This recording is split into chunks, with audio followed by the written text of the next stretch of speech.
Bom pessoal, hoje num formato aqui um pouquinho diferente do que vocês estão acostumados, nós vamos falar sobre frações. Nós vamos falar sobre sua definição, nós vamos falar sobre as suas propriedades, para vocês poderem ficar fera nesse conteúdo, certinho? Então, bora pro vídeo. Bom pessoal, então vamos lá. O que são frações? Frações são representações de uma parte de um todo. Então eu estou pegando uma parte de uma coisa que é um todo. Um exemplo que nós temos de frações, que é bastante usado, é o exemplo de uma pizza. Eu tenho aqui um todo, que é uma pizza inteira, e eu posso cortar ela em diferentes partes. Então aqui eu tenho metade, um terço, um quarto, 2/8, 2/4. São formas de dividir um todo em partes iguais. Então, por exemplo, quando eu estou pegando aqui metade da pizza, eu peguei um inteiro e dividi em duas partes. Percebe que esse número aqui de cima, e nós já vamos falar o que significa esse número de cima e o que significa esse número de baixo, mas a ideia aqui é que o número de cima seria uma parte que eu poderia pegar dentre um todo que tem duas partes.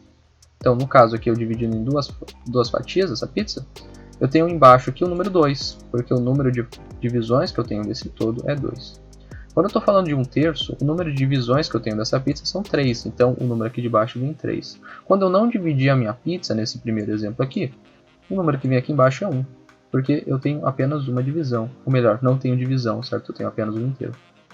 Dividindo aqui em 4 fatias, então eu coloco o número aqui de baixo como sendo 4. Se eu pego uma fatia, aqui olhando esse exemplo agora da metade, se eu pego uma fatia dentro de duas, então a minha fração seria um pedaço em 2. A gente pode fazer sempre essa leitura, 1 em 2. No exemplo do lado aqui de um terço, eu pegaria uma fatia em 3. No exemplo ali de baixo, eu pegaria uma fatia em 4. E nesses últimos dois exemplos aqui, tem uma outra situação. Eu divido a pizza aqui em 8 fatias, a gente pode contar aqui 1, 2, 3, 4, 5, 6, 7, 8 fatias. E estou pegando dois pedaços dessa pizza inteira. Percebe aqui que eu tenho dois pedaços levantadinhos? Então estou pegando dois pedaços em 8. Por isso que a minha fração ela vira 2/8.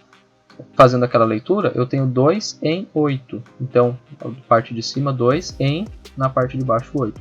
O número de baixo, lembrando, é sempre o número de divisões que eu tenho do todo. 2/4, da mesma forma, eu estou pegando dois pedaços em 4. 2 em 4, leio 2/4, certo? Então as frações elas determinam a divisão de partes iguais, sendo que cada parte é uma fração do inteiro. Então eu divido essa pizza em partes iguais e cada pedacinho aqui é uma fração do todo.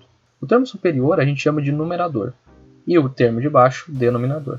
Então de cima, numerador, de baixo é o denominador. Então a gente vai chamar de uma fração aparente quando esse numerador apenas aparece. Quando o denominador ele fica escondido, a gente chama de uma fração aparente. Então, exemplos de frações aparentes: o 2, o 3 e o 4. Aí você pode estar me perguntando, tá, mas o 2, o 3 e o 4 eles não são números naturais? Por que eles são frações? A gente diz que é uma fração aparente porque não aparenta ser, mas é uma fração. Então, o 2 eu poderia reescrever como sendo 2 sobre 1. Não poderia? 2 dividido por 1, que uma fração representa, nada mais do que uma divisão. Então 2 dividido por 1 dá 2. É a mesma coisa do que eu escrever simplesmente o 2. Mas esse 1 aqui pode ser colocado como denominador. Não interfere em nada no meu resultado. Então por isso que é chamado de fração aparente. O meu denominador ele não é evidente, mas ele existe e é 1. Seria um fantasma, a gente pode dizer um fantasma. Então quando é uma fração aparente, quando tem apenas o número, a gente considera que o denominador dessa fração ele é 1. Então, frações aparentes, o denominador está escondido e vale 1. Uma fração é dita própria quando o numerador é menor do que o denominador. O numerador representa quantas partes eu pego do meu todo que está lá do meu denominador. Então, quando o meu numerador é menor, ou seja, o número de cima é menor do que o número de baixo, eu estou pegando uma parte que ela é menor do que o inteiro. Se eu voltasse lá nos exemplos da pizza, eu pegaria uma pizza que está dividida em 8 pedaços, eu pegaria, por exemplo, 2, 3, 4, 5, 6, 7 pedaços, por exemplo. Eu pegaria menos pedaços do que eu tenho no todo. Então, uma fração própria é uma fração na qual o numerador, ou seja, o número de partes que eu estou selecionando é menor do que o denominador. Logo, o número de partes que eu estou pegando é menor do que o todo. E vai ser um número menor do que 1. Então, se eu estou dividindo aqui 3 para 5, eu tenho aqui 3 partes em um objeto que está sendo dividido em 5 partes. 5 sétimos, eu já estou pegando 5 partes de um objeto que ao todo tem 7 partes. 7 nonos, 7 pedaços de 9, 1 quarto, 1 pedaço em 4, 2 quintos, 2 pedaços em 5. Eu teria um inteiro se eu tivesse isso aqui, por exemplo, 5 quintos. eu tenho aqui uma pizza, por exemplo, dividida em 5 pedaços, e eu estou pegando 5 pedaços. Ou seja, eu estou pegando a pizza inteira. Isso aqui é igual a 1. A gente poderia imaginar que a fração sendo uma divisão, 5 dividido por 5 é 1. Então, uma fração em que eu tenho o numerador igual ao denominador, ela é sempre igual a 1, porque eu estou pegando o inteiro, certo? Como eu estou pegando aqui agora numeradores menores do que o denominador, por exemplo, aqui 3 dividido por 5. Eu estou dividindo 3 para 5. Percebe? Eu tenho 3 biscoitos, por exemplo, e vou dividir para 5 amigos. Nesse caso, cada amigo não vai conseguir ganhar um biscoito inteiro. Ele vai ganhar uma coisa menor do que 1. Então é isso que esse segundo item aqui está me dizendo. Representa um número menor do que 1. Frações próprias representam um número menor do que 1, já que o numerador é menor que o denominador. Se a fração própria é aquela que o numerador ele é menor do que o denominador, a fração imprópria já seria o contrário. São frações em que o numerador é maior do que o denominador. Nesse caso, então, o número de cima ele é maior do que o número de baixo. E vai representar um número maior do que 1. Se eu tenho aqui nessa primeira fração um inteiro que está dividido em duas partes, certo? E eu estou pegando 5, eu estou pegando mais do que esse inteiro, porque esse inteiro só tem 2 pedaços. Se eu estou pegando 5 pedaços, eu vou ter que ter mais de um inteiro com 2 pedaços para poder conseguir esses 5. 7 sobre 3, 9 sobre 5, 4 sobre 3, enfim, qualquer fração na qual o meu numerador, ou seja, o número de cima, é maior do que o número de baixo, que é o denominador, é dita uma fração imprópria. Eu também teria uma fração aparente. O que é uma fração aparente? Uma fração aparente é aquela na qual, fazendo essa divisão, me resulta um número inteiro. Então, por exemplo, 6 dividido por 3 eu consigo obter 2. 4 dividido por 2 eu tenho 2 também. 8 dividido por 2 eu tenho 4. Eu posso escrever como sendo fração, mas se eu fazer essa divisão eu vou ter um número inteiro. Não precisaria ter escrito como sendo fração. Isso aqui seria simplesmente 2. Eu posso fazer essa divisão, não tem nenhum problema. Então são operações em que o numerador é múltiplo do denominador. Representa um número inteiro, então, em forma de fração. Então aqui o 2 seria igual a 6 dividido por 3. Também seria igual a 4 sobre 2. O 4 igual a 8 sobre 2, enfim. Lembrando que aqui eu sempre posso ter 1, considerar o denominador como sendo 1.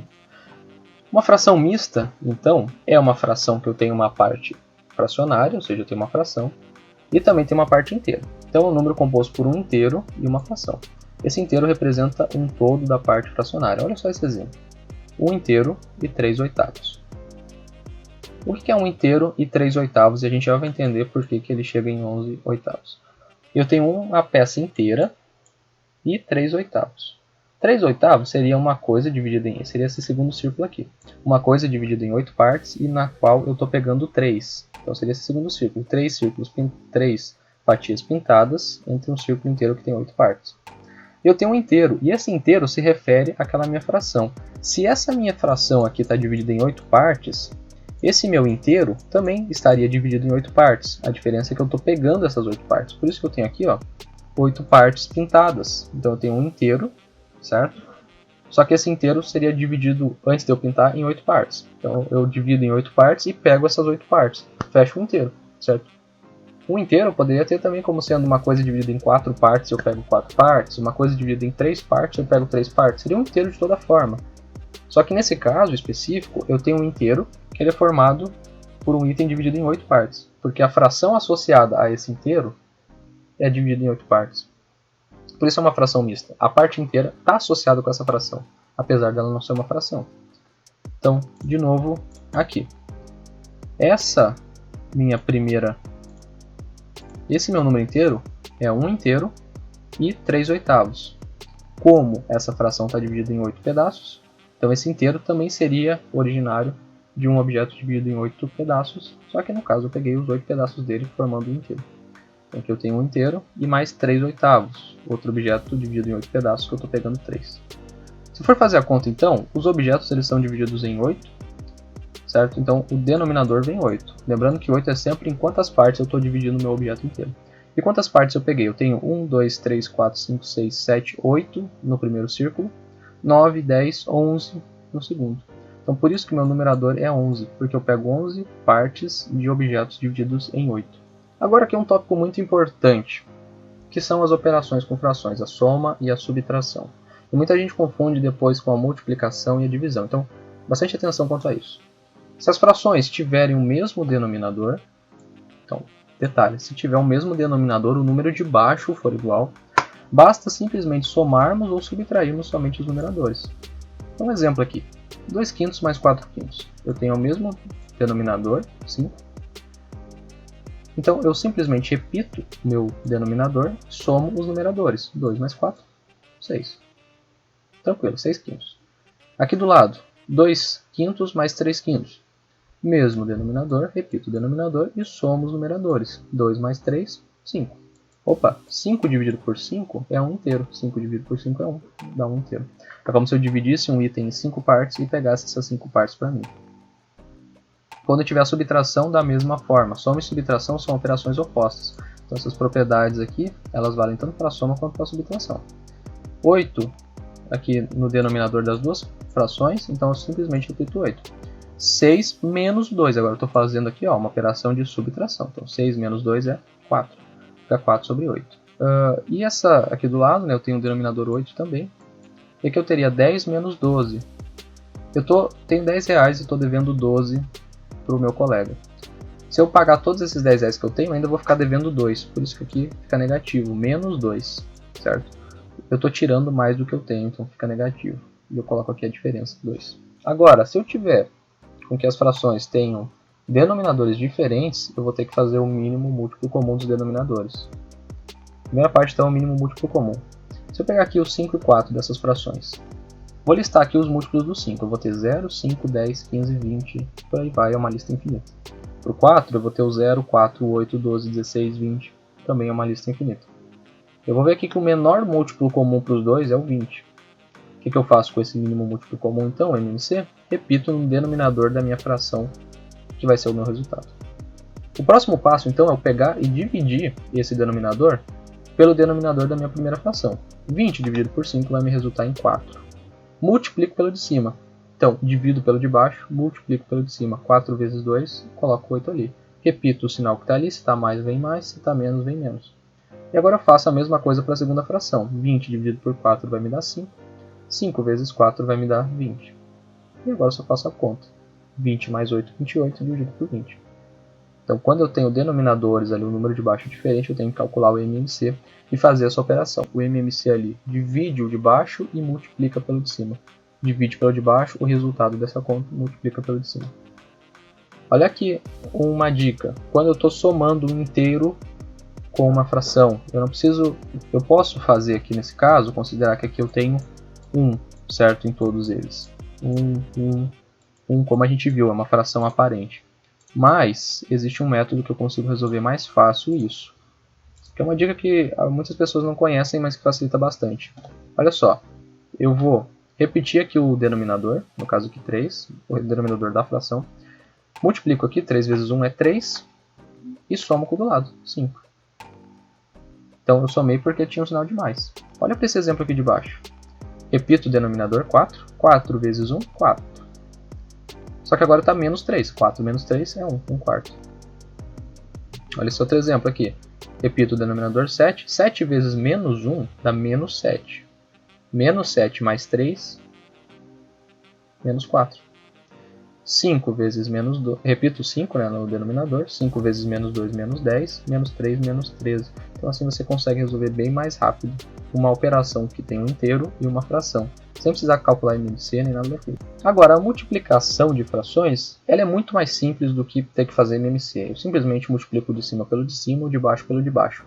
Multiplicação de cima pelo de cima, de baixo pelo de baixo. Simples assim. Então aqui 2 vezes 5 vai me dar o 10. 3 vezes o 4 vai me dar o 12 aqui. 4 vezes o 8 eu vou ter 32. 5 vezes 5 eu vou ter o 25. Sem mais mistérios. De cima pelo de cima, de baixo pelo de baixo. A divisão de frações é a mesma ideia da multiplicação, só que tem um passinho a mais. Eu vou querer dividir então 5 sobre 2 por 4 sobre 3. O que eu faço? Seria a mesma coisa que eu escrever essas frações assim uma embaixo da outra. Lembrando, uma fração é uma divisão. Então seria eu fazer uma fração aqui com o numerador sendo aqui o primeiro termo, 5 sobre 2, e o denominador sendo o segundo, 4 sobre 3. Como é que eu resolvo essa conta então? Eu conservo a primeira, escrevo da forma como ela é, e multiplico pelo inverso da segunda. O que eu faço? Eu pego o que está em cima e levo lá para baixo, e o que está lá embaixo eu levo lá para cima. Então, em vez de 4 terços, agora eu escrevo 3 quartos. O resultado, então, como é uma multiplicação de frações, é simplesmente o de cima pelo de cima e o de baixo pelo de baixo, como a gente estava vendo anteriormente. Então 5 vezes 3, 15, 2 vezes 4, 8. E a gente pode ter várias operações dentro da mesma fração, claro. A gente pode ter sistemas ali com muitas contas dentro da mesma fração. Olha só esses exercícios aqui então. Um grupo ele possui 12 pessoas, das quais 8 são mulheres e 4 são homens. Indique que fração do total de pessoas o número de homens representa. E faço o mesmo com o grupo de mulheres. Eu tenho um todo de 12 pessoas, certo? Então é evidente que eu consigo dividir o meu todo em 12 partes, 12 pessoas. Dessas 12 partes, eu vou ter um pedaço que são de homens e um pedaço que são de mulheres. Quantos pedaços pertencem aos homens? 4. Então a fração que representa os homens vão ser 4 sobre 12. Já a fração que representa as mulheres, eu estou pegando 8 pedaços, ou seja, 8 pessoas, dentro do universo de 12, então 8 sobre 12. Opa, e aqui do lado, por que eu reescrevi essa fração? 4 sobre 12 eu fui para 1/3. Simplesmente simplifiquei por 4 em cima e embaixo. Simplificação de frações é um tema para o próximo vídeo. Então 4 dividido por 4 é 1, 12 dividido por 4 é 3. Aqui eu simplifiquei também por 4. 8 dividido por 4 é 2, 12 dividido por 4 é 3. Certo? Próximo exercício aqui. Dos moradores de Piraporinha, 1/3 deve votar em João Valente para prefeito e 3/5 devem votar em Luiz Cardoso. Que fração da população não votará em nenhum desses candidatos? Então o que acontece? Eu tenho uma parte que está votando em João Valente e a outra parte está votando em Luiz Cardoso. Se eu somar quem votou em João Valente mais Luiz Cardoso, eu vou ter o total de votantes da minha cidade. Então olha só, 1/3 mais 3/5 vai me dar o número total de pessoas que estão votando nessa cidade. Como é que eu resolvo essa conta? Eles têm denominadores diferentes, preciso tirar o MMC. MMC aqui então, os múltiplos de 3 são 0, 3, 6, 9, 12, 15. Do 5 é 0, 5, 10, 15, 20, 25. Então a gente vê que o MMC vai ser 15. Divido então o 15 por 3, eu vou ter 5 vezes 1, coloco o 5 ali em cima. 15 dividido por 5 vai me dar 3, vezes o 3 vai me dar 9. Então eu tenho aqui uma fração de 14/15. Se 14/15 votaram, quanto que sobrou dessa fração? Eu tenho 15 partes ao todo, em que 14 estão ocupadas. Opa, se eu tenho um inteiro com 15 partes e eu já tomei 14, quer dizer que sobrou 1/15. Então a minha resposta aqui, qual a fração da população que não votou? 1/15, porque 14/15 já votaram. 1/3 em João Valente e 3/5 em Luiz Cardoso. Importante a gente lembrar então que na divisão entre frações, a gente conserva a primeira e multiplica pelo inverso da segunda. Na multiplicação, a gente multiplica simplesmente o de cima por de cima, o de baixo pelo de baixo. Simples assim. Se a gente tiver o mesmo denominador, a soma é simplesmente a gente somar ou subtrair ali os numeradores. Mas se eles não tiverem denominadores diferentes, então a gente precisa tirar o MMC. Eu espero que esse vídeo tenha te ajudado a entender um pouquinho mais sobre frações. Se você gostou, não deixe de deixar o seu joinha aqui embaixo, compartilhar com seus amigos para que a gente possa alcançar cada vez mais pessoas e a gente também possa ajudar eles a entender melhor esse conteúdo. Não se esqueça que toda terça-feira tem resumo no perfil lá do Instagram, Cris_exatas, e tem vídeo novo. E tem vídeo novo toda sexta aqui no canal do YouTube. Um forte abraço a todos vocês e bons estudos!